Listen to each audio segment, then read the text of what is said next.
On this celestial canvas, a stunning planet emerges like a gem amidst the vastness of space.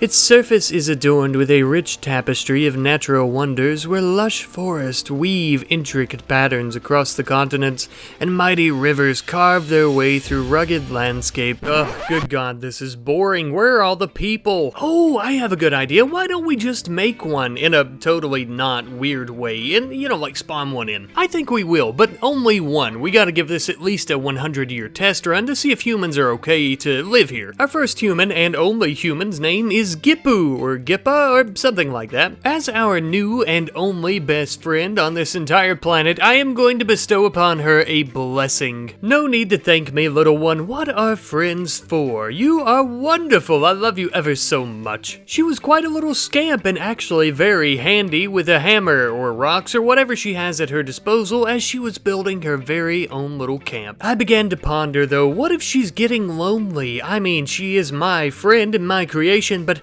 I am only a hand. That's it, I know what to do. I'll give her a friend, but not another human, of course. I'm going to give her a pet of sorts. A penguin, man's best friend, or in this case, woman's best friend, and I'm going to name him Spice. Because he's, well, spicy? Maybe? Do you hear that? Something sounds quite spicy. Perhaps it's the campfire here between our penguin friend and our human? No, it would appear to be a massive volcano in the middle of the island here that she's getting a little bit too close for my liking. We need to do something about this. A nice water geyser should do the trick. It is my obligation, nay, my duty to take care of my human. Now that is much better. I'm beginning to really learn a lot about humans and their ways. They're very adventurous, very spontaneous, and most of all, stupid. After some time had passed, I noticed that Gipu had actually fastened herself some clothing out of vegetation. How beautiful! Hey, what is that? It's a child! A human child! I didn't spawn you in! Well, somebody didn't read the video title. Goodbye! Oh my dear God, there's another one. Let's get rid of this. It's an infestation of humans. I don't understand, how could this happen? We only have one human, and she's a female. There's nobody for... Oh God. Oh God. Spice, please, say it ain't so. I will not go. Turn the lights on. Carry me home. It wasn't the penguin, actually. It just turns out that I had to turn the option off in the menu that causes them to spawn. I also decided to turn off them dying from old age because, well, she wouldn't make it to 100 probably. I began using my perfect 20/20 vision to ensure that the island was actually completely cleared of these invasive humans that we didn't want. It was a bit hard to see though because the forests are quite dense. So I decided to fell 1,000 trees with one fell swoop of my hand. Yep, no other humans, we should be good. Now that it's just us and our compadre once more, as well as Spice the penguin, I decided to load them down with riches, as many berries as they could eat, livestock, and all the different ores that I could possibly conjure. Well, actually, it was just gold, silver, and adamantine, whatever that is, but she doesn't have to know that. But I decided to sit back for a few years and just let her kind of prosper on her own, and she was doing so well, building several different little huts for herself, I guess, and the penguin. But as the creator and cosmic entity of this universe and or just planet, I suppose, I began to wonder, is this the best I could do? Could I not create something from my own hand? Because this planet was actually just the first thing that generated when I loaded the game. Yes, I must make something custom by my own hand. But first, I need to ensure that our human is safe. I will build her a small island surrounded by mountains. Yes, that is the pinnacle of safety, one might say. I would say. I swiftly picked her up to take her to her new temporary home. She was freaking out just a little bit, but so would you if an unattached giant hand whisked you up into the sky, I'm sure. Whoopsie daisy, it slipped my mind. I just about forgot to take Spice with us to the new temporary mountain home. That could have been very bad. Why would that have been bad? Well, I'm basically going to destroy the entire world here and rebuild it from scratch. But this was our opportunity to build a bigger and better world. Actually, it would end up being about the same size, but in my opinion, it would be much better and it would be much more diverse, with much more diverse wildlife and biomes and all that great stuff. And of course, several years passed as I was doing this, and I know what you're thinking, Rat Daddy, you could have stopped time at any time and just rebuilt the entire world in a singular second for a human, yeah, I don't know. But oh look, we finally have our massive continent with all of our diverse biomes, and it would appear that several different types of wildlife are even beginning to appear. Wow, Mother Nature truly is a spectacle, is it not? She is a fickle one, but she is ever so beautiful. Look at this gorgeous little crab here, just waltzing around and enjoying his life. I'm gonna destroy this continent right now. Yeah, so I wasn't the biggest fan of how round and bulbous this continent was. I thought that it looked quite disgusting, quite frankly, and I wanted to hit it with a couple 100,000 earthquakes or so, and then I would create a bunch of sinkholes to try and make a few rivers and just kind of beautify the place. Who cares about that stupid crab? Animals are gonna die in the wild. That's nature. Anyhow, though, some time later, as I was kicked back thinking about my life choices and how I shouldn't have dropped out of college and became a YouTuber, and also the audio clips that I'm putting out on the internet in my videos, I was looking at how breathtaking this new world was. Truly, I do believe it is complete. Now that the world is completed, there was but one thing to do: bring back our human and penguin. Wait, where is the penguin? I don't... Oh god, oh god, oh god, poor Spice. In the year 27, that was a good while ago. I didn't even get to attend the funeral. He's as dead as a damn doorknob. God rest ye, merry gentleman. Looks like our human is returning back to the mainland all by herself. I'm going to drop her off here in this candy forest, as it seems like the safest place for her. And I, of course, would give her a good bit of time to just kind of begin building up her small village again after I've tore down yet another, unfortunately. As this was going on, I did realize that there were evil menaces about. I haven't even the foggiest clue how this inanimate crystal somehow came to life and also why it looks like a sword, but what I do know is it's definitely wanting to kill our human compadre, something that I couldn't allow, so I had to kill it. However, it would be extremely tedious, time-consuming, and very boring for me to kill one each time it spawned in, so I had to protect her another way with a shield. When giving her the shield, I accidentally dropped one upon this crystal as well, and an epic battle commenced up until the point that I had to step in and use my cosmic powers to destroy it. But on the bright side, not only do we know that she can actually hold her own against enemies, but we also know that the shield works because, well, she didn't die during the chaos of that while I was trying to kill the crystal thing. You know what I mean. But anyhow, does the shield protect against all types of enemies? I would begin spawning in some skeletons just to give it the old testaroonie, and yes, indeed it does, it would appear. At one point I thought I spotted another human and I was going to kill him, but then I realized this is actually a gingerbread man, something not created by me, but spawned out of my creation, the planet itself. I don't know though, it looks a lot like a human, doesn't it? Better to be safe than sorry, as I always say. Well, that does seem to do the trick, at least for a handful of the little monsters, but for their entire island and biome, we would need to quarantine it so it doesn't infect the other parts of our beautiful world that we've worked so hard to build. I dug a trench that was miles deep into the ocean, separating it from the other parts of the continent, and then I would build massive, miles-tall mountains just to ensure none of the little freaks could make it over and into the world. But I quickly began to realize that quarantining this island was not the solution, as they kept growing back. The candy forest just kept coming back. The little gingerbread people, they were back, some kind of gummy bear. No, just like any disgusting infestation, we would need to cleanse the island and the world of this. First things first, though, I would have to ensure the safety of Gipu from my cosmic powers before I unleash them, so of course I put her in a little mountain cage again. There, little one, you're safe now. It's time that we unleash some true destruction. I'm afraid that just isn't going to cut it. We need more. More, much, much more.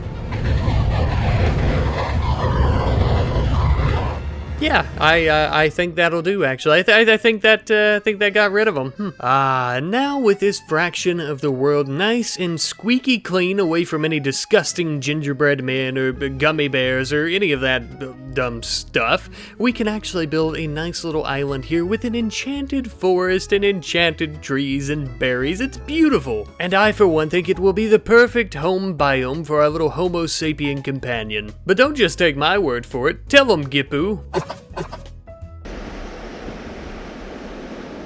Ah yes, well said Gippu, well said indeed. Since the loss of Spice, I decided that Gippu needs a new pet, and I've decided on man's best friend, true man's best friend, a dog, but Gippu was none too happy with the dog and immediately killed it. I tried another dog and the same thing happened. I actually ended up trying a few different animals like a fox and she killed it as well. I ended up doing a frog and she also murdered the frog. So of course naturally I began to think, well, she's just very upset and she misses Spice the penguin, so I'll just spawn in another penguin. At first all seemed well, but then she immediately turned on it and started murdering it, and that was no bueno. So I thought, why would she be hunting and killing these animals? Ah, maybe she's hungry. Turns out I was right.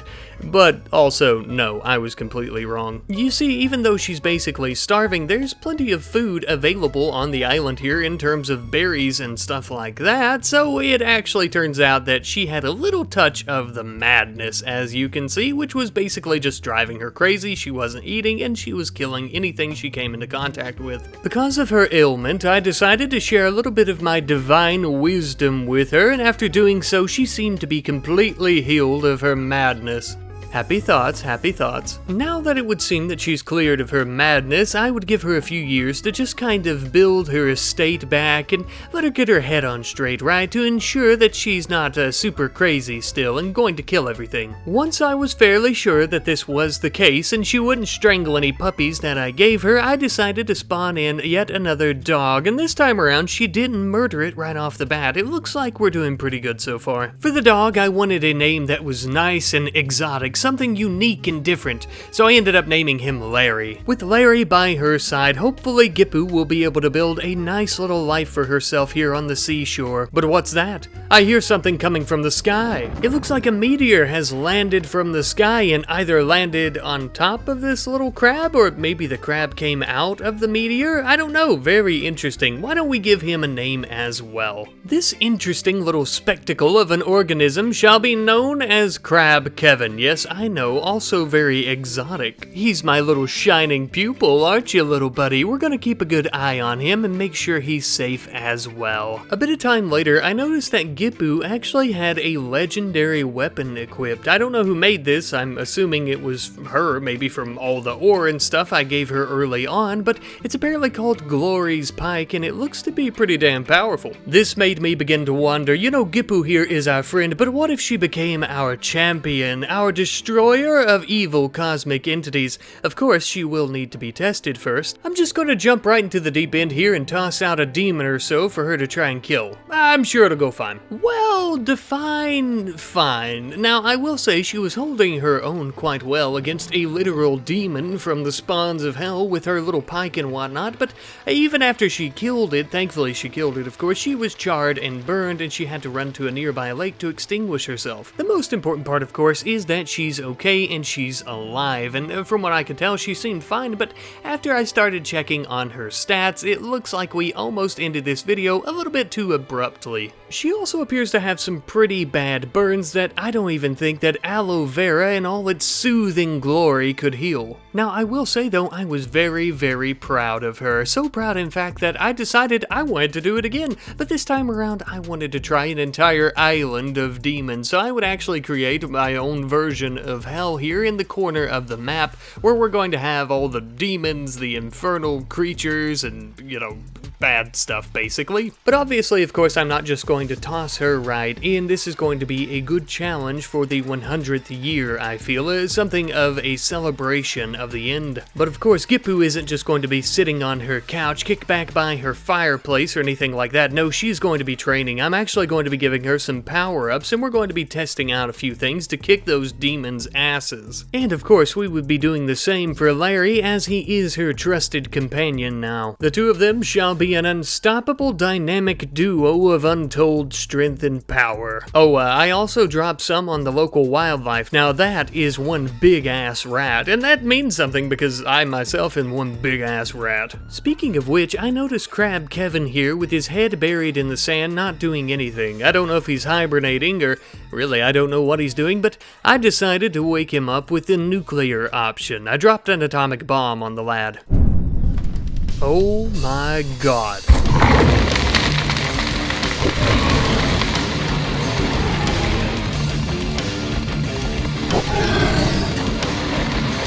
Well, I don't really know what to say about that, but how about we just hide him in this corner of the ocean, and we'll bring him out when we need him. In other exciting news, though, it is now Gippu's 100th birthday. She has been alive for 100 years on this planet, whatever this place is. Unfortunately, I didn't have any way to bake her a cake, but I decided to give her her very first taste of coffee. Now, under normal circumstances, you probably wouldn't want to give someone who's 100 or over a large cup of coffee like this, but, you know, these are special circumstances, I'll say. While I was waiting to see if Gippu's old, wrinkly heart was going to give out from all the caffeine, I also decided that I wanted to build a new island that was connected to our hell. This one was going to be even worse and was going to be the Candy Forest biome, full of gummy bears and gingerbread men and those abominations. I was hoping it would be its own separate type of hell, of course, but unfortunately, actual hell began invading and they began lighting the Candy Forest as well as all of its gingerbread inhabitants on fire. Poor little disgusting fools, they had no idea what was coming. They had no idea what had hit them here. Even for them, you know, I hate them, but I do feel a teeny tiny bit of empathy for them. So I thought I might send in my army with a bunch of crabs falling from the sky with the crab bomb power. Turns out that's not really what it does, it's an actual massive bomb. And I killed all of the gingerbread people by accident. I mean, don't get me wrong, I'm still glad that they're dead, of course, it's just not exactly what I had in mind. For the next 10 years, I would just kind of sit back and let the world grow and blossom on its own, just like an absentee father who went out to get milk or cigarettes or something like that. But don't worry, I'll be back in the world's life when it's old enough to pay me money. It looks like Gippu and Larry are having a swell time together, though, bonding and training for the big match in year 100 when we take on hell itself. Oh, how I love those two silly little goober heads. And, oh look, it's year 100. We finally did it, guys. We have finally arrived at year 100. 100 years under our belt. We made it. Not only did we make it, but more importantly, Gippu made it as well. Our companion throughout the entire years. Ah, Gippu, I'm so proud of you. Now, let's get you over there to fight those hellish hordes, just like we talked about, alright? Since it would literally kill Gippu and Larry to step foot in hell because, well, it's very hot and there's a lot of lava and whatnot, it only seems fair that I give them the shield power-up from the get-go. Now, I do know that that means they're not going to die, and I'm cheating, and yeah, what of it? Anyhow, though, I whisked them up with my little hand and threw them straight into hell, and they immediately began engaging in battle with these hellish demonic forces, and they were actually holding their own for the most part, but for some reason they didn't really want to fight. I suppose they were probably extremely scared, and who could really blame them? I picked them as well as a few demons up and threw them in the ocean, because the demons would die in water, and then I would grab Larry and Gippu and take them back to shore. You guys have served your purpose quite well, I thank you. Not just anybody can say that they and their dog had slayed multiple demons, but from here, it is my turn. I call upon Crab Kevin.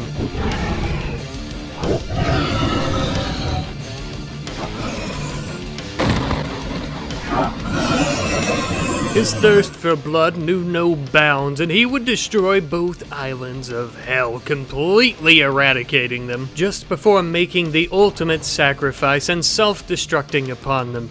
It also helps that I ended up dropping many, and I'm talking many nuclear bombs upon them as well. Good times, good times. That was a lot of fun. That was probably the most fun 100 years I've ever lived, even though I've never lived that long in real life. Anyhow, though, I hope you all enjoyed the video. I also hope you had a lot of fun playing around with me today. I know this video is a little bit weird because I normally don't do too much WorldBox or really anything other than RimWorld, but I'd really like to start branching out a little bit here and there with videos like this where we just kind of kick back and goof around a little bit. Maybe we make giant crabzillas, maybe we nuke some stuff, or, you know, maybe we just end up naming a dog Larry, who knows. Once again, though, guys, thank you ever so much for watching today's video. I love you ever so much, and I will see you next time. Goodbye.